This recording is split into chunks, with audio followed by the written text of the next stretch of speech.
Nuremberg, octobre 1946. Les principaux dignitaires encore en vie du régime nazi sont jugés depuis 10 mois lors d'un procès unique dans le sud de l'Allemagne. Le procès de Nuremberg. Au cœur de ce procès, Hjalmar Schacht.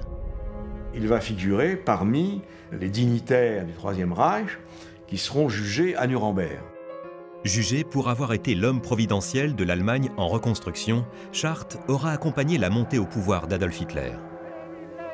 Pire, manipulé par le dictateur, il aura aidé le Troisième Reich à devenir un monstre sanguinaire. Il a donné une certaine réputation à Hitler.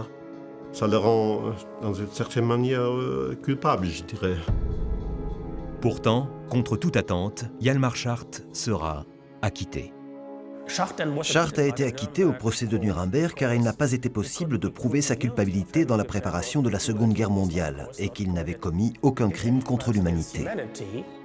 Pour retracer cette histoire hors du commun, nous avons eu l'autorisation exceptionnelle de pénétrer au cœur des archives militaires d'État en Russie. Parmi ces rayonnages, où aucune caméra n'est entrée, se trouvent des moments du destin de Hjalmar Schacht. Un destin parfaitement calculé. Car le banquier du diable avait tout prévu. Sa seule erreur aura été une rencontre avec un homme encore plus déterminé que lui.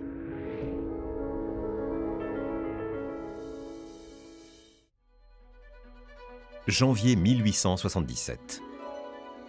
Le petit Hjalmar naît dans le village de Tinglev en Prusse, 12 ans avant celui qui changera à jamais son existence. Mais rien ne prédestinait les destins d'Adolf Hitler et de Hjalmar Schacht à se croiser un jour. Schacht est un brillant élève et déjà très ambitieux. Il commence des études un peu aléatoirement. Le début de ses études, il ne sait pas exactement ce qu'il veut faire. Il passe un semestre à Paris pendant l'affaire Dreyfus. Et il finit par faire des études d'économie. À la Sorbonne, Schacht en profite pour apprendre le français. De retour en Allemagne, il passe un doctorat en économie et commence à travailler, avec succès.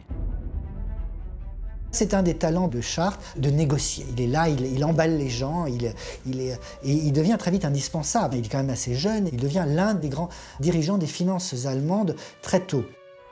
Mais les plans professionnels de Schacht sont brusquement interrompus à l'été 1914. La Première Guerre mondiale éclate, puis se propage à l'ensemble de l'Europe et au monde entier. La guerre et ses 10 millions de morts initieront pourtant un tournant dans la carrière de Schacht. Un premier pas vers son véritable destin de banquier du diable.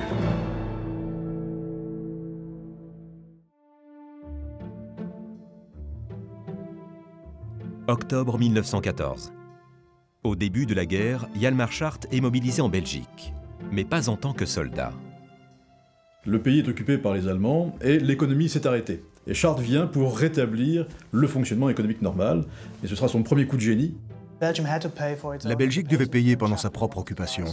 Schacht a été l'un de ceux appelés pour organiser cela, et sa mission était de réduire l'inflation. C'était une sorte de laboratoire pour son futur poste à la Banque centrale allemande.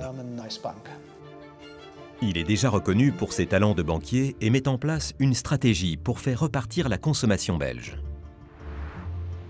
Et ça marche, la Belgique occupée sort de la ruine. De retour en Allemagne, Schacht accepte un poste à la Nationalbank et rejoint des réseaux politiques. Il a, dès avant la guerre, pendant la guerre et après la guerre, des contacts avec le monde politique. Mais ces contacts ne le placent pas à l'extrême droite. C'est un opportuniste, c'est quelqu'un qui est ambitieux et qui crée un réseau de connaissances pour ça. Quand la guerre se termine, l'Allemagne entre dans la République de Weimar.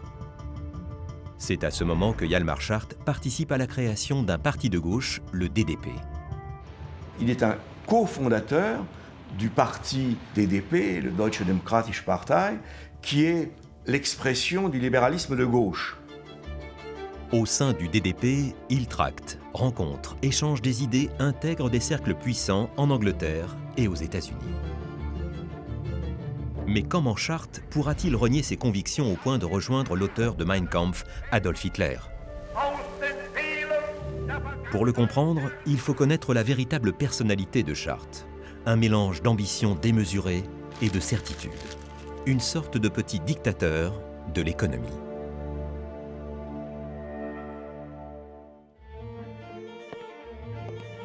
Hjalmar Schacht était un homme extrêmement sûr de soi et extrêmement sûr de sa supériorité intellectuelle. À beaucoup de gens, il paraissait assez arrogant. C'est un homme qui est très intelligent, il sait qu'il est très intelligent, il sait qu'il est très supérieur aux autres, donc il le fait sentir à tout le monde. Et ça, c'est effectivement quelque chose qui passe assez mal. Hautain, sans aucun recul sur ses idées, Schacht est persuadé qu'il a toujours raison. Mais il est brillant et apprécié pour sa culture. Par exemple, l'ambassadeur américain à Berlin l'invitait régulièrement à ses dîners dans les années 30, parce que c'était un excellent interlocuteur. Mais d'autres personnes le trouvaient déloyal, faux et fourbe. Une fois, il a même dit en français « l'éclat, c'est moi ». Autrement dit, je suis brillant. L'un de ses biographes le décrivait comme un égoïste suprême, ce qui me semble très approprié. Son audace lui fera gagner de l'argent assez vite. Avec ses premières économies, Schacht achète une immense maison près de Berlin. Un lieu de repos, mais aussi celui qui abritera les plus grands secrets de l'histoire de Schacht. Il va acheter un grand domaine à Gülen, qui est à peu près à 80 km de Berlin, au nord. Une très très grande maison avec des forêts aux alentours. Il y a eu des réunions qui ont été assez importantes, où beaucoup d'informations ont pu être échangées. Dans le secret des murs de sa maison, il pouvait rencontrer n'importe qui en étant certain que personne ne pourrait l'espionner.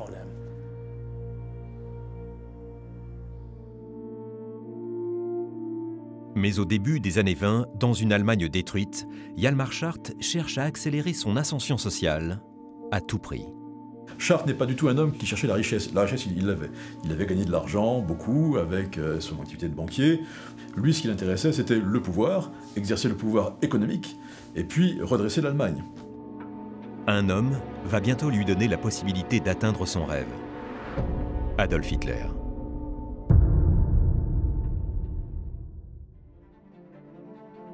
Juillet 1923. L'Allemagne est dans une situation désespérée.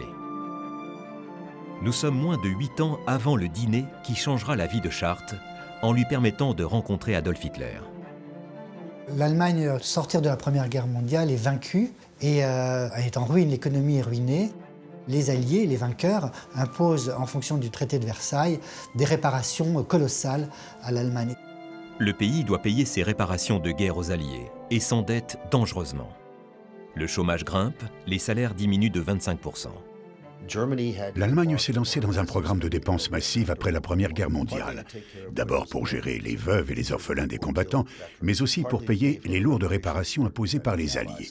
À tel point qu'au milieu de 1923, le mark allemand s'échangeait au taux de 4 200 milliards pour $1.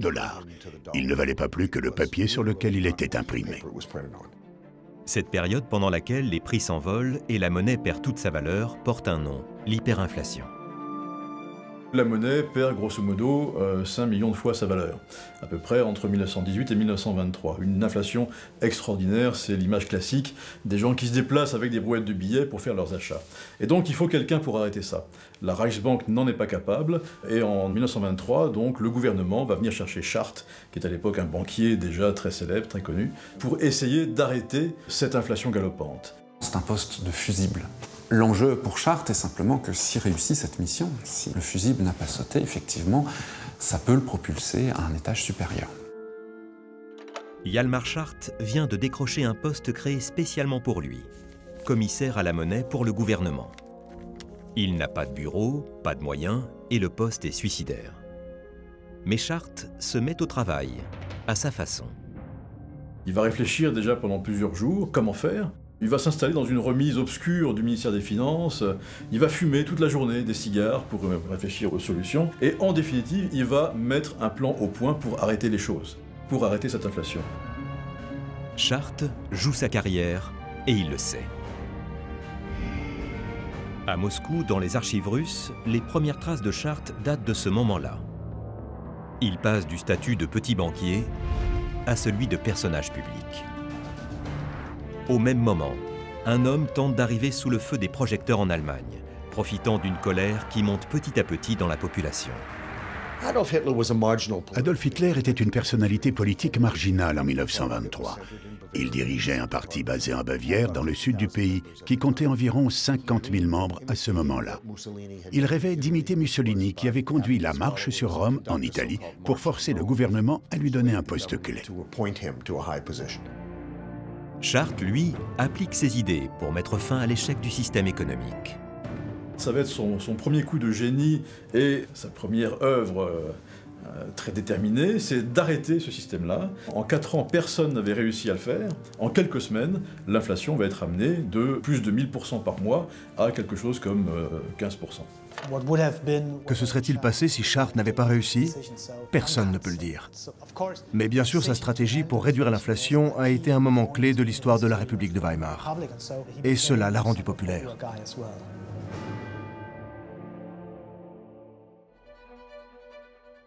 En décembre 1923, Hjalmar Schacht est nommé président à vie de la Reichsbank, la banque centrale d'Allemagne. Il va changer le destin du pays et renégocier le montant des réparations de guerre. Il se présente comme sauveur et il va mettre en place le fameux Rentenmark, qui est cette nouvelle monnaie qui va permettre de stopper complètement l'inflation et va inaugurer une relative période de stabilité et d'expansion pour l'économie allemande. Pourtant, Chart supporte de moins en moins la façon dont le pays est géré par le nouveau chancelier Heinrich Brüning. Et après 7 ans à la tête de la Reichsbank, il claque la porte.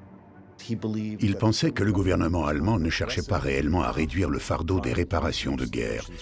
Et son opposition à la politique des réparations de l'État est devenue la base de son association naissante avec Hitler. Il méprise le chancelier Brüning, qu'il considère comme un incapable, donc il ne peut pas travailler avec un homme comme ça. Plutôt que d'être contrarié, il préfère s'en aller. C'est à ce moment-là que Chart va changer de visage. Il délaisse son parti de gauche pour rejoindre les idées d'un mouvement plus obscur, le national-socialisme. Chart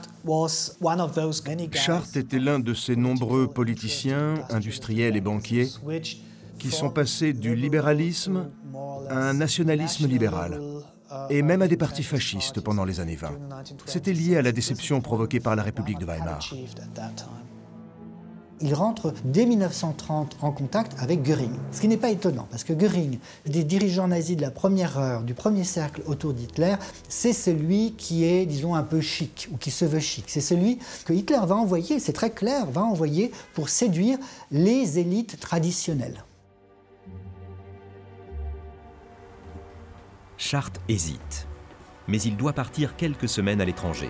Le voyage sera déterminant. Chart est alors invité dans un voyage de conférence aux États-Unis et sur le bateau qui l'emmène aux États-Unis, les Mein Kampf. Ce qui dans mes recherches m'a particulièrement intrigué, c'est qu'il voit dans Mein Kampf l'œuvre d'un patriote. Il ne voit pas l'œuvre d'un raciste. Aux élections de septembre 1930, le parti nazi rencontre son premier succès dans les urnes. Le rapprochement entre les deux hommes peut alors commencer.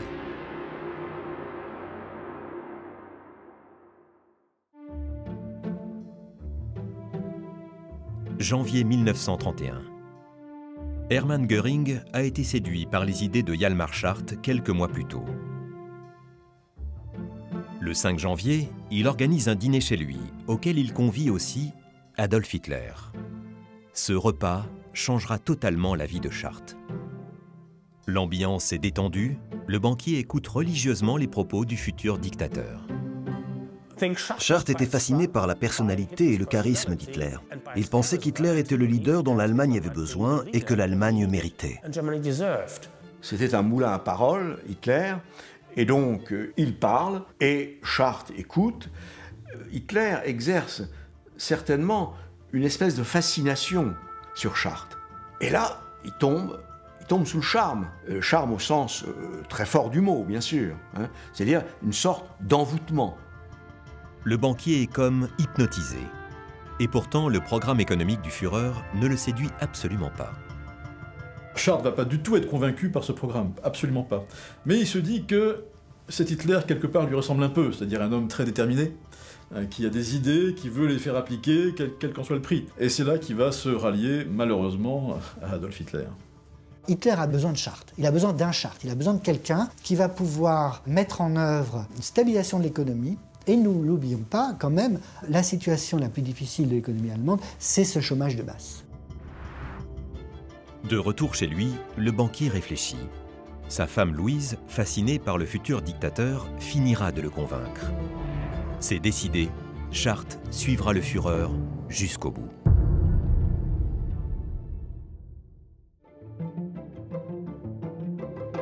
Les mois suivants, Hjalmar Schacht se dévoue à la cause hitlérienne.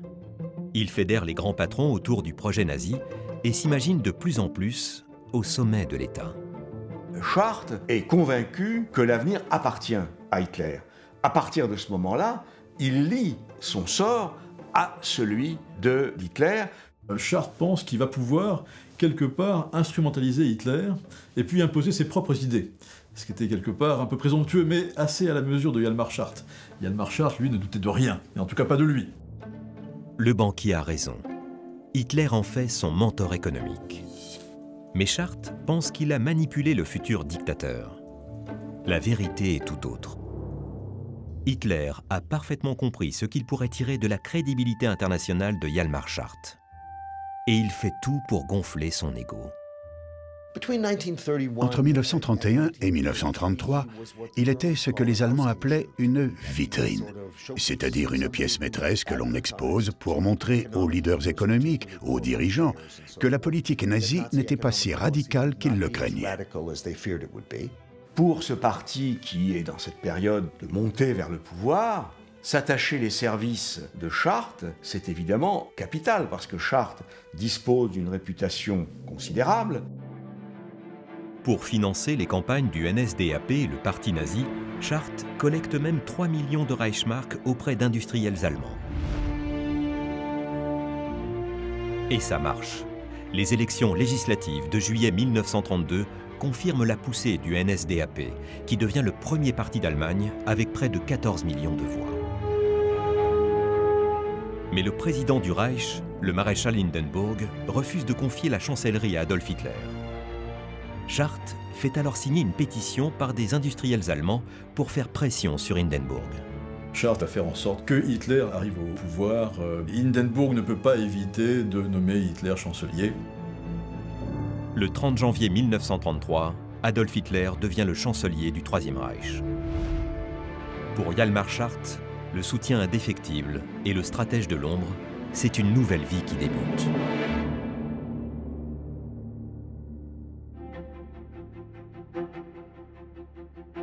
Mars 1933. Hitler est à la tête de l'Allemagne depuis quelques semaines. La crise économique que traverse le pays est insolvable. Schacht n'a toujours pas de fonction au sein du Reich. Alors le dictateur va lui proposer un poste qu'il a déjà occupé, président de la Banque centrale. Le banquier du diable accepte. Un mois et demi après l'arrivée d'Hitler à la chancellerie, Schacht retrouve la présidence de la Reichsbank, ce à quoi il aspirait, et c'est le cadeau qu'il reçoit d'Hitler. Pour le compte des nazis, Schacht réforme les finances de l'Allemagne. Il profite de ses relations passées pour renégocier les réparations de guerre. Il part à Londres, puis aux États-Unis, afin d'amadouer le président Roosevelt. Il inspirait confiance et rassurait ceux qui avaient peur du radicalisme des nazis. Dès le départ, Schacht et les nazis se sont utilisés mutuellement pour partager des intérêts complémentaires. En juin 1934, la dette allemande est suspendue. Mais le banquier rêve d'un autre poste encore plus prestigieux, celui de ministre de l'économie, occupé par Kurt Schmidt. La querelle qui l'opposait au ministre de l'économie Schmidt, qui était en faveur d'un renforcement de la consommation en Allemagne, culmina en mai-juin. Schacht a alors tout mis en œuvre pour évincer Schmidt et le discréditer. Contre toute attente, Hitler limoge Schmidt et nomme Hjalmar Schacht à sa place. Hitler va clairement lui dire les choses. Schacht, il faut impérativement remettre le peuple allemand au travail. Schacht ne peut plus ignorer la dictature que prépare Adolf Hitler, car un événement vient de sceller le destin de l'Allemagne.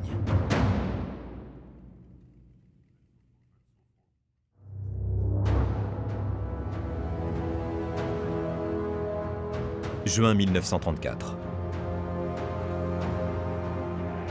La SA, l'organisation paramilitaire du parti nazi, devient trop violente et gênante pour le Führer.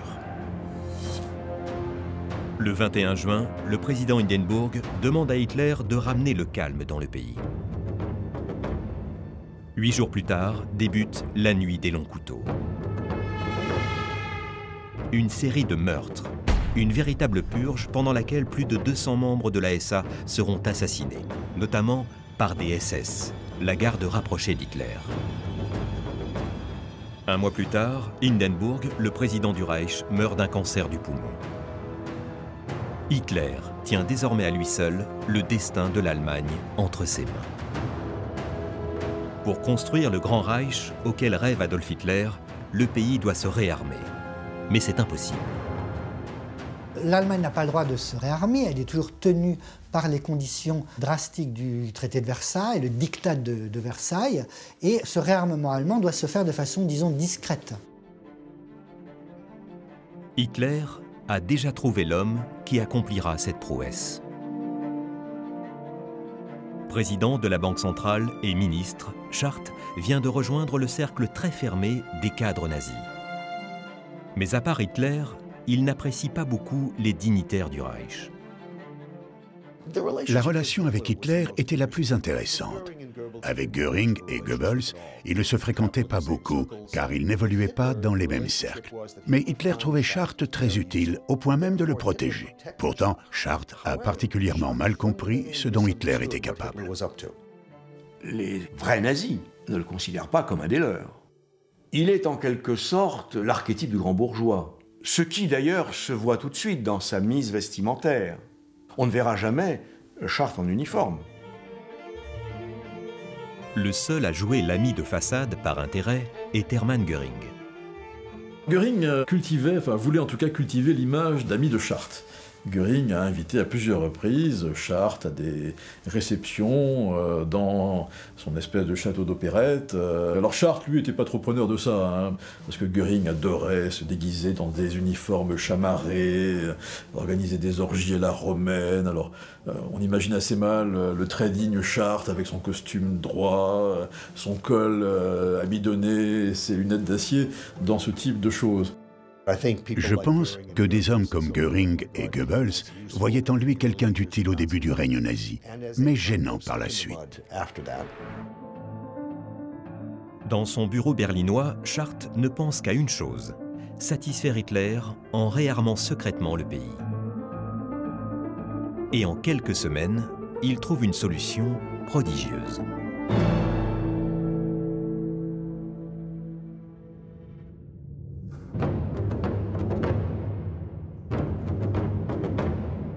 Pour financer son armée et relancer l'industrie de l'armement, Hitler doit d'abord tromper les Alliés. Le traité de Versailles limitait l'armée allemande à 100 000 hommes, mais Hitler a aussi deviné qu'au fil du temps, la capacité de résistance des démocraties occidentales va en se relâchant. Mais il a aussi besoin d'argent, de beaucoup d'argent. Or, les caisses sont vides. Hitler et les élites nazies savaient très bien comment réarmer l'Allemagne. L'industrie était toujours là. Mais ce qu'ils ne savaient pas, c'était comment financer ce réarmement. Comment assurer ce réarmement sans que ça se voie à l'international? Eh bien, on va essayer de masquer ce réarmement par des dispositifs financiers et monétaires. Schacht participe à ce masquage. C'est là probablement le rôle le plus important qu'il a tenu sous le Troisième Reich. Car le banquier du diable met au point un système incroyablement ingénieux. Une sorte de monnaie parallèle émise par une société privée et garantie par l'État, les bons mais faux. C'est vraiment une société un peu écran qui va émettre des bons qu'on a appelés les bons mais faux. Et ces bons, à hauteur de 12 à 13 milliards de Reichsmark, vont servir de paiement pour les industries, les entreprises qui participent au réarmement. Ça va être leur paiement. Ces bons mais faux attirent les investisseurs car ils procurent des intérêts. Tout le monde en veut et les caisses de l'État se remplissent. Le Reich peut ainsi payer la fabrication de blindés, d'armes et de munitions. L'ironie de l'histoire, c'est que même de grands industriels américains viennent investir en Allemagne, comme General Motors ou encore Prescott Bush, le père d'un futur président américain. Chart va faire en sorte que cet argent-là soit utilisé uniquement pour le réarmement, pour les industries, pour l'achat de matières premières. Il s'agissait de mesures censées rendre l'Allemagne autosuffisante, mais l'objectif était aussi de la rendre le plus possible indépendante des importations de matières premières, pour qu'elle soit prête à faire la guerre. Avec le succès des bons mais faux, les entreprises embauchent et l'Allemagne atteint le plein emploi. Chart a une nouvelle fois réussi. Mais en devenant l'homme clé du réarmement de l'Allemagne, peut-il ignorer à ce moment-là que son pays s'achemine vers la guerre? Il parlait fréquemment à Hitler et était du coup forcément au courant de ce qui allait se passer. Je pense que Chart savait dès le départ que les nazis envisageaient d'armer le pays dans d'immenses proportions.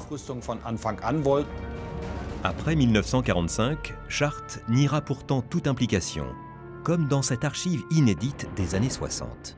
Ich habe nicht geglaubt, dass Krieg machen wird, trotz aller seiner Reden. Mensonge ou véritable naïveté? Une chose est sûre, au milieu des années 30, Chart vient de mettre le doigt dans un engrenage meurtrier qui prépare en coulisses la guerre et le massacre de tous les Juifs d'Europe.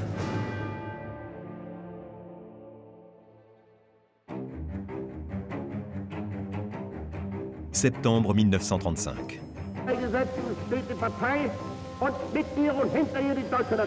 À l'occasion du 7e congrès annuel du parti nazi, les textes des lois de Nuremberg sont adoptés à l'unanimité. Hitler renforce ainsi le processus d'exclusion des Juifs de la société allemande. Hjalmar Schacht participe à certains débats qui font écho à ses convictions. Schacht était un antisémite dans le sens qui était très commun dans ces années-là. Il y avait de très nombreuses publications où on parlait des Juifs comme étant le mal qui affectait la société, et Chart était un peu comme les autres. Chart croyait dans un grand mythe antisémite qui est le mythe de la banque juive. Les Juifs contrôlent l'économie parce qu'ils contrôlent la finance. Le banquier du diable assiste à la spoliation des Juifs qui perdent leur commerce et leurs industries. Mais ses convictions sont plus modérées pour une raison très précise. Il était tout à fait conscient du déroulement de la spoliation des Juifs entre 1933 et 1939 en Allemagne, et il y consentait largement. Mais il a prévenu les nazis que si cela était trop rapide, l'économie allemande en serait perturbée. Et donc, il voulait ralentir le rythme d'expulsion des Juifs de l'industrie et du système bancaire. Mais il n'était pas vraiment en désaccord avec ce processus de spoliation. Pour autant, Chart ne remet pas du tout en question son rôle dans le gouvernement. Une récente enquête historique montrera même que le banquier profitera personnellement de la spoliation des Juifs en Allemagne. Chart accepta de participer à la spoliation d'une galerie d'art très renommée à Munich. L'un de ses amis, qui connaissait la galerie, demanda à Chart d'investir de l'argent pour reprendre ce business juif. Une galerie d'art rachetée pour une bouchée de pain à une propriétaire juive chassée par les nazis et revendue ensuite à prix d'or. Je pense que Chart a toujours essayé de passer pour un politicien honnête et un banquier détaché de ses intérêts personnels et financiers. Mais le cas de cette galerie d'art juive spoliée prouve le contraire. Il n'avait aucun scrupule à profiter de cette arianisation, et c'est un élément qu'il gardera secret jusqu'à la fin de ses jours.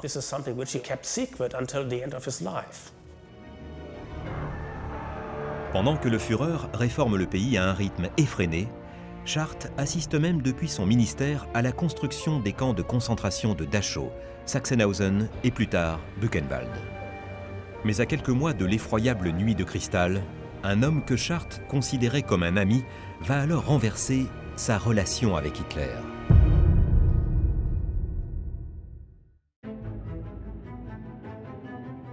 Adolf Hitler ordonne qu'un nouveau plan économique mégalomane soit lancé à partir de 1936 pour armer davantage l'Allemagne et la rendre indépendante en seulement 4 ans.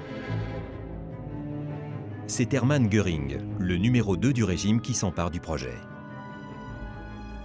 Mais en tant que ministre de l'économie, Chart s'y oppose.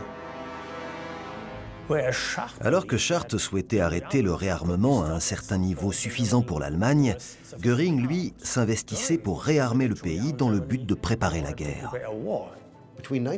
Entre 1933 et 1936, les dépenses allemandes en armement sont passées de 4% des dépenses publiques à près de 10 fois cette part, soit 40%. Chart pensait que c'était le maximum possible et que si les dépenses d'armement continuaient à ce rythme, elles plongeraient l'Allemagne dans une crise inflationniste. Göring et Hitler ne se souciaient pas de ça. Leur objectif était d'armer la nation pour qu'elle soit prête à faire la guerre, afin de conquérir des territoires qui apporteraient de nouvelles ressources à l'Allemagne. La relation entre Chart et Göring devient étouffante. Détesté par les autres dignitaires nazis, Chart est poussé vers la sortie. Il décide alors de jouer son va-tout et part en Bavière pendant l'été 1937 pour convaincre Hitler qui s'est retiré dans sa résidence secondaire. Hitler et Chart vont se rencontrer à Berchtesgaden, et Chart va lui dire clairement, bah écoutez, ça peut pas durer comme ça, soit vous choisissez Göring, soit c'est moi. Alors Hitler va être très peiné de ça, il va dire, écoutez Chart, je vous aime tellement, on peut pas en arriver à cette extrémité-là, donc essayez de composer avec Göring. Chart va encore pendant 2 mois faire un effort pour essayer de vivre avec Göring, et puis en définitive, Chart va démissionner de ses fonctions de ministre de l'économie. Le lendemain, Göring l'appelle pour l'informer qu'il est assis à sa place sur son fauteuil de ministre. Chart fulmine. Alors qu'il se voyait comme le mentor d'Hitler, le banquier doit se rendre à l'évidence. Il a été manipulé, utilisé, puis exclu. Tous les deux pensaient qu'ils pourraient utiliser l'autre pour ses propres buts. C'était seulement Hitler qui utilisait Chart et pas l'autre côté. Mais il ne part pas les mains vides. Le Führer n'a pas oublié ce que Chart a fait pour la nation. Entre 1933 et 1938, lorsqu'il va quitter ses fonctions officielles, le chômage va être réduit de 7 millions à 0, grosso modo. Hitler le maintient à la tête de la Banque centrale et le nomme ministre sans portefeuille, une sorte d'emploi fictif. Malgré tout, le banquier rumine sa colère contre Göring et Hitler. Alors, dans le plus grand secret, il commet l'irréparable et retourne une nouvelle fois sa veste. Son appartement de Berlin et sa maison de Gülen deviennent des lieux de réunion avec les opposants au régime nazi. Même s'il a perdu les fonctions qui étaient les siennes, il n'en demeure pas moins qu'il apparaît comme ayant été un rouage du système. Donc, on le regarde avec une certaine distance. Militaire, intellectuel, politique, Chart tente de se faire accepter parmi ces résistants de l'ombre et leur transmet des informations. Un soir, le banquier découvre que des micros ont été cachés dans son appartement berlinois. De dignitaire nazi, il sait qu'il est devenu suspect. À quelle période ont été posés ces micros, on ne le sait pas. À partir de ce moment-là, forcément, Chart avait moins confiance. On ne sait pas exactement qui a posé ces micros, probablement la Gestapo. Un pied chez les nazis, un autre chez les opposants au régime. Le double jeu de Chart durera jusqu'en 1944. Le temps pour lui de prendre une décision irrévocable. Hitler doit être éliminé.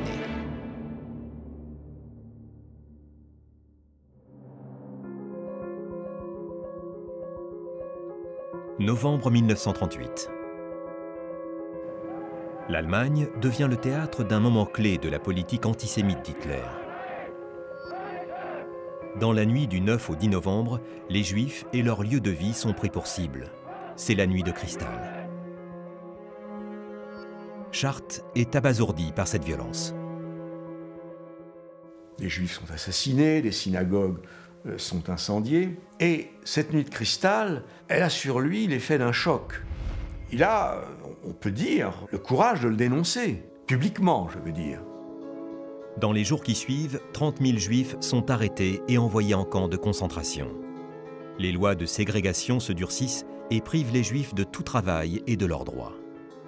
Chart contacte Hitler pour lui expliquer que sa politique de persécution conduira le pays à la ruine. Le banquier veut trouver une solution. Il va discuter avec des représentants de la communauté juive anglaise sur la manière de faire. Bon, ça va jamais fonctionner, hein. Y a-t-il mis une énorme énergie? Je ne sais pas.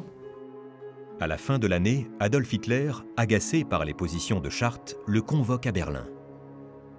Hitler ne voulait rien écouter. Il a demandé à Chartres de venir et sans crier gare, il l'a viré. Chartres ne s'y attendait vraiment pas.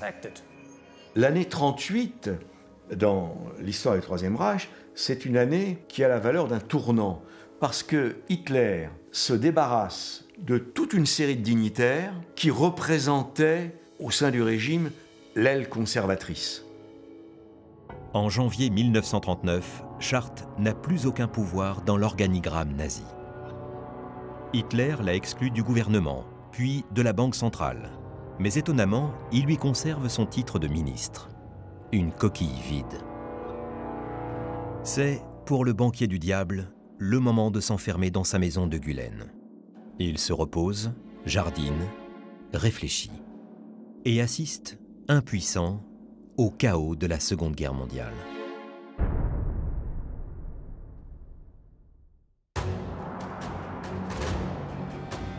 Février 1941.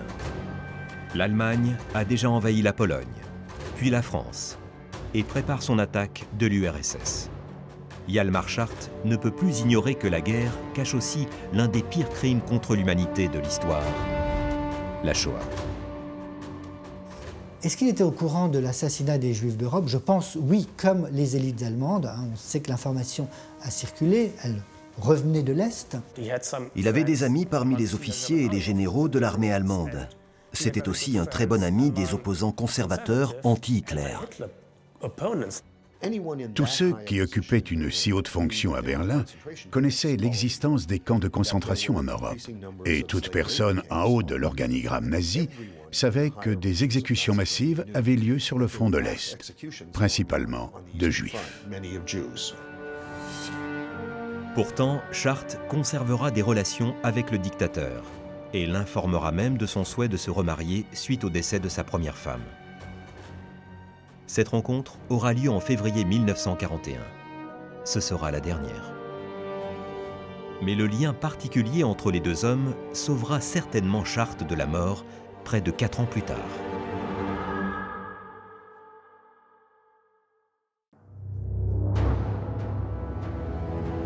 Juillet 1944. Les camps de concentration et les centres de mise à mort ont déjà englouti des millions de victimes. Hitler a dévasté l'Europe. La guerre n'est pas terminée, mais les nazis sont en train de la perdre. C'est ce moment que choisira la résistance allemande pour déclencher l'opération Valkyrie, qui doit renverser Hitler.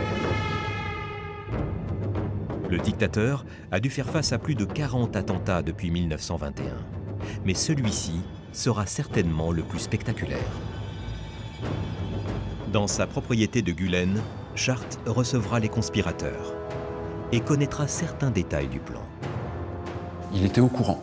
Il savait que quelque chose allait se passer. Il ne savait pas quoi précisément, il ne savait pas par qui. Il a eu des informations à travers ses contacts avec des personnalités importantes de la résistance. Donc il n'est sans doute pas dans le premier cercle, mais on pourrait dire qu'il est dans un deuxième cercle, ce qui est déjà beaucoup. Schacht aura même l'audace de se proposer comme nouveau chancelier. Son nom circule sur des listes clandestines. Mais si l'attentat rate, il sait qu'il sera tué. Il savait qu'il était en danger et qu'il devait faire quelque chose pour sauver sa peau.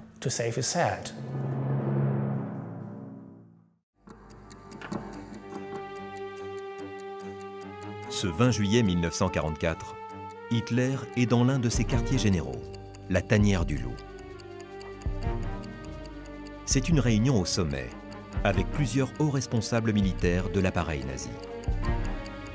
Le dictateur est en train d'étudier une carte d'état-major quand une bombe explose.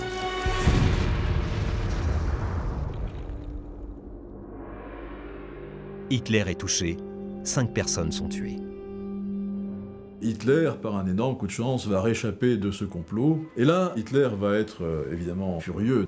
La répression va s'abattre sur tout ce qui ressemble à un semblant d'opposition dans le pays. Sa vengeance sera sans limite. Adolf Hitler fait arrêter, torturer ou assassiner plus de 7000 opposants au régime.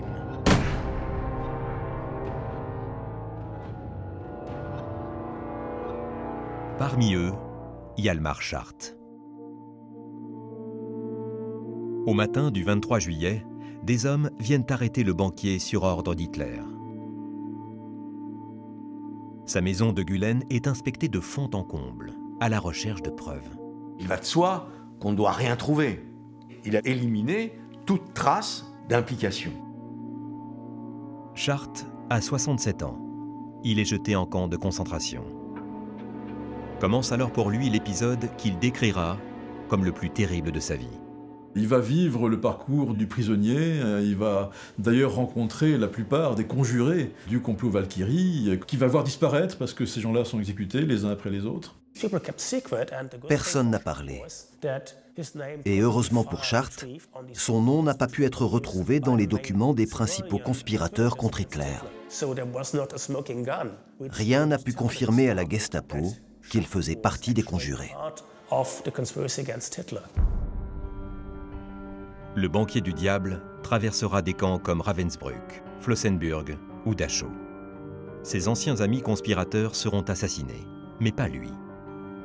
Car Schacht est un prisonnier spécial d'Hitler. Sa vie ne sera jamais menacée. Le dernier camp de Schacht est libéré en avril 1945 par les Américains. Quelques jours plus tard, Hitler se suicide d'une balle en pleine tête, à côté de celle qu'il vient d'épouser, Eva Braun. Pour Schacht, c'est enfin la liberté. Il se croit libre. C'est vrai que lorsque son camp est libéré, il est très content. Enfin, il peut respirer un peu, parce qu'il pensait réellement être exécuté. À de nombreuses reprises, il pensait que sa fin était là. Mais le banquier est loin de se douter de la suite de l'histoire. Interrogé par les Américains pendant plusieurs jours, il sera maintenu en prison et renvoyé face au juge du procès le plus retentissant de l'histoire, celui des criminels de guerre nazis.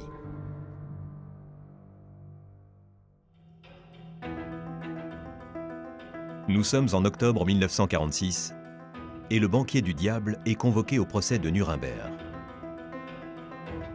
Comment est-ce qu'il s'en sort? Alors d'abord très habilement, puisqu'il sait exactement ce qu'il peut mettre en avant et ce qu'il doit nier. Hjalmar Schacht fait un exposé brillant de son bilan, évoque la résistance, critique les horreurs du nazisme auxquelles il n'a, dit-il, absolument pas participé. Lorsque, au procès de Nuremberg, Schacht a vu les enregistrements américains et soviétiques des camps d'extermination, il a en tout cas dit que ça l'avait profondément choqué. Le cas de Schacht va être l'un des cas qui va faire débat entre les 4 juges du tribunal de Nuremberg. Ces 4 juges, il y a un Anglais, un Américain, un Français et un Soviétique. Et en définitive, c'est l'Anglais qui va l'emporter, et donc Schacht va être acquitté, un peu à la surprise générale. N'oubliez pas que c'était un extraordinaire négociateur, donc il a réussi aussi à se présenter sous un jour plus favorable. La surprise de son acquittement est de taille, mais il n'en montre rien. Schacht sera pourtant marqué à vie.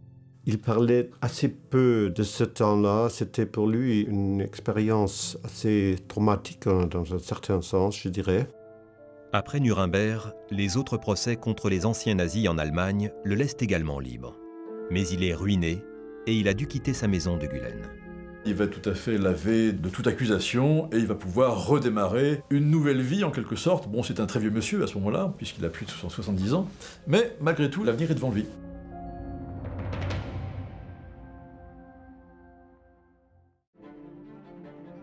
Janvier 1951. Hjalmar Schacht vient d'avoir 74 ans. Mais en Allemagne, personne ne veut travailler avec un rescapé du Troisième Reich. Alors Schacht a une idée, il va voyager.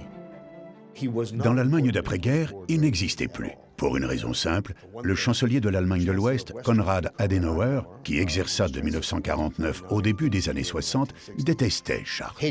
Qui va être appelé par des pays émergents pour les conseiller afin de réussir leur développement. Il va travailler pour des pays comme l'Indonésie, par exemple, du président Sukarno. Il va travailler pour l'Égypte, de Gamal Abdel Nasser. L'Égypte, d'ailleurs, va faire appel à beaucoup d'anciens nazis. Au cours d'un voyage dans les années 50, l'avion qu'il prend pour revenir d'Inde fait une escale inattendue, dans un pays qu'il veut éviter à tout prix, Israël. Charte sent une sueur froide couler dans son dos. Israël, c'est pas un pays dans lequel il est persona grata. C'est le pays des Juifs, et avec les Juifs, il s'est pas conduit d'une manière tout à fait correcte, loin de là. Dans les salons de l'aéroport de Tel Aviv, le banquier du diable a peur d'être reconnu, arrêté et jeté en prison comme un ancien nazi. Mais une nouvelle fois, Charte a de la chance. Il va s'envoler, finalement, sans être inquiété, alors qu'il a rencontré deux personnes qu'il connaisse, qui l'ont reconnu comme étant Hjalmar Charte, un serveur qui se trouvait là, et qu'il avait rencontré déjà en Allemagne, et puis une dame qui était en train de partir vers l'Amérique du Sud, et qui aussi l'a reconnu comme étant Hjalmar Charte, le banquier d'Adolf Hitler. La traque des nazis passée entre les mailles du filet s'intensifie. Quand l'ancien cadre du Reich, Adolf Eichmann, est capturé en mai 1960 par les services secrets israéliens, d'autres anciens proches d'Hitler sont inquiets. Mais pas Hjalmar Charte. C'est vrai que l'enlèvement d'Eichmann à Buenos Aires inquiète en fait les anciens dirigeants nazis qui sont passés à travers les mailles du filet. Est-ce que Charte est inquiet ? J'aimerais vous rassurer, je ne pense pas qu'il a vécu la boule au ventre en ayant peur d'être soit assassiné, soit enlevé, soit jugé. Charte ne sera jamais rattrapé par son passé.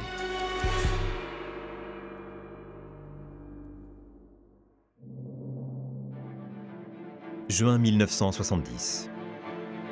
Le banquier d'Hitler a 93 ans. Il a échappé à la guerre, au camp, au procès d'anciens nazis, mais il est temps de rendre des comptes. En 1970, Charte est invité à un grand dîner. C'est une soirée importante et il met sa veste de costume, son pantalon. Et là, il tombe, il se casse la jambe et part à l'hôpital. Il y mourra. Son cœur a cessé de battre. Le 3 juin 1970, le banquier du diable ne peut plus échapper à son destin. Et il meurt paisiblement, avec le sentiment d'avoir été un grand homme pour l'Allemagne. Il ne se sentait coupable de rien qu'il avait fait dans le Troisième Reich. Il y avait un seul regret, il se sentait trompé par Hitler. C'est ce qu'il avait toujours dit. Cet homme m'a trompé, il m'a abusé. Il pensait qu'il avait été le seul homme capable de relancer l'économie allemande. Mais il se trompait. Il n'avait pas compris qu'Hitler était en fait déterminé à préparer la guerre. Il est mort vieux, dans l'oubli, dans le calme. Donc oui, c'est vrai qu'il n'a pas laissé une trace considérable dans l'histoire, parce que d'autres en ont laissé une beaucoup plus criminelle que lui.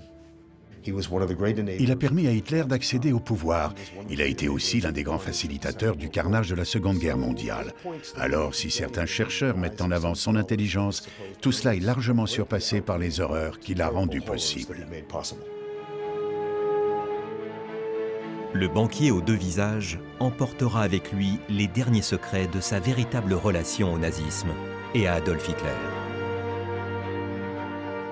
Son nom restera pourtant à jamais gravé dans la liste des milliers de cadres nazis, sans qui l'apocalypse du Troisième Reich n'aurait jamais pu exister.